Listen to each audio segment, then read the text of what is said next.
আসসালামু আলাইকুম। আজকে আপনাদেরকে বানিয়ে দেখাবো অনেক সহজ উপায়ে ফালুদা। আর এই ফালুদা রেসিপিটা আমি তৈরি করব রাঁধুনি ফালুদা মিক্স দিয়ে। অনেক জলদি এটা তৈরি হয়ে যাবে। তো চলুন দেখি।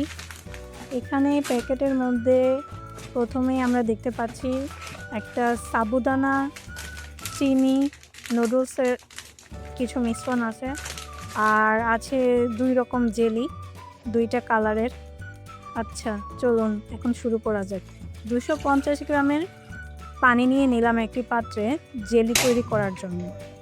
আচ্ছা, এখন হচ্ছে জেলিটা যখন পানিটা কিছুটা গরম হয়ে আসবে, তখন আমি জেলির প্যাকেটটা কেটে নিলাম এবং এই জেলিটা মিনিমাম ৫ মিনিট আমাদেরকে ভালো করে তৈরি করে নিতে হবে। যখন দেখব কিছুটা ঘন হয়ে আসছে, একদম ৫ মিনিট যখন হয়ে যাবে, তখন হচ্ছে আমরা এটা একটা পাত্রে ঢেলে নিব ঠান্ডা হওয়ার জন্য। ঠান্ডা করে আপনারা এটা ফ্রিজেও রাখতে পারেন, এতে আরও বেশি ভালো হবে। এখন সেই একই পাত্রে আবারও ২৫০ ml এর পানি নিয়ে নিলাম এবং পানিটা যখন ফুটে উঠবে, তখন আরেকটি জেলি, যে কালারটা হচ্ছে পিঙ্ক কালার, এটা আমরা এখন এখানে দিয়ে এটাকে ভালো করে জাল করে নেব। ওই ৫ মিনিটের মতো হবে জাল করা। তো জাল করা শেষ।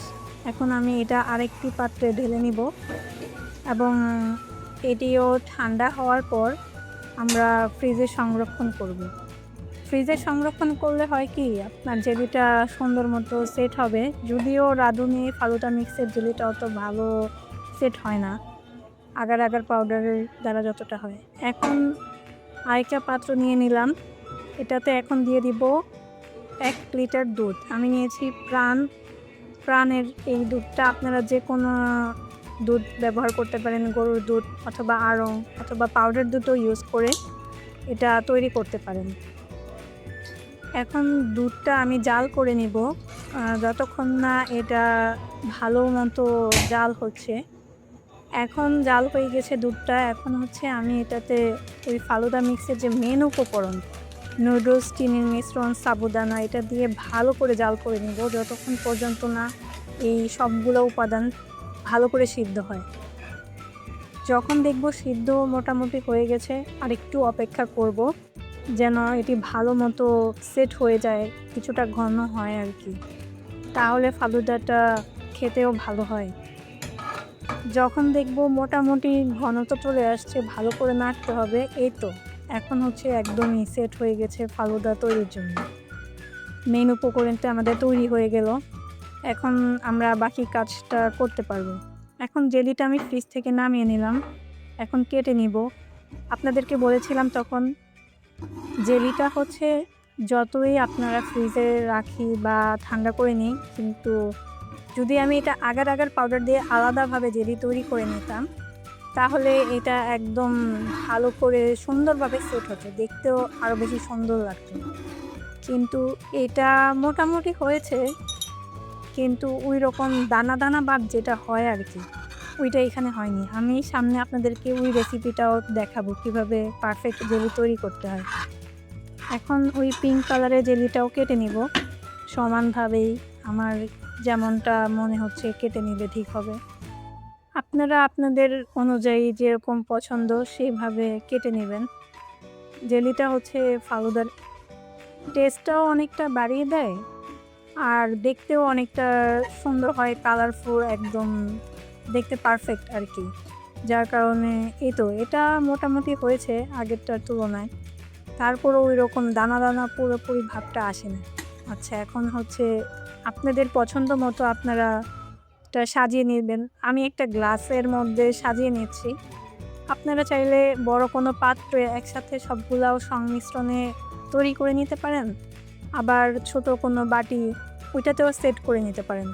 আপনাদের যার যেরকম সুবিধা হয় আর কি। দেখতে আমি সৌন্দর্যের জন্য এই গ্লাসটা নিয়েছি।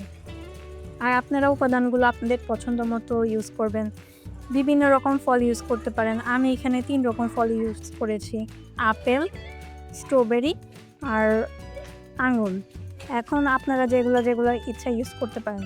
আর হ্যাঁ, আমি এখন আরেকটা জিনিসও ইউজ করেছিলাম, এখানে এটা অপশনাল। এটা হচ্ছে খেজুর।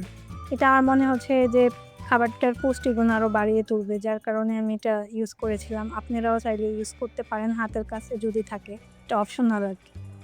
এখন দেখুন না, দেখতে কিন্তু অনেকটাই ভালো লাগছে এখানে, কারণ প্রতিটা লেয়ারে ভিন্ন ভিন্ন ধাপে তৈরি করা হচ্ছে। জেলিও দেওয়া হয়েছে, স্ট্রবেরি, মানে এক একটা লেয়ার এক এক রকম। এখন আপনারা যেভাবে ইচ্ছা পরিবেশন করতে পারেন আপনাদের পছন্দ অনুযায়ী। এটা হচ্ছে আপনাদের নিজেদের রুচি অনুযায়ী আপনারা ইউজ করবেন। এই তো আমার প্রায় কমপ্লিট হয়ে গেছে, আমার গ্লাসটা সুন্দর মতো সাজানো হয়ে গেছে, পরিবেশনের জন্য একদমই বলা যায় এখন প্রস্তুত আছে। তো আপনারাও দেখতে পাচ্ছেন দেখতে কেমন হয়েছে, খেতে তো মাশাআল্লাহ অনেক ভালো, সবার পছন্দের ফালুদা। অবশ্যই আপনারা কমেন্টসে জানাবেন কেমন লাগলো আপনাদের রেসিপিটা। ধন্যবাদ।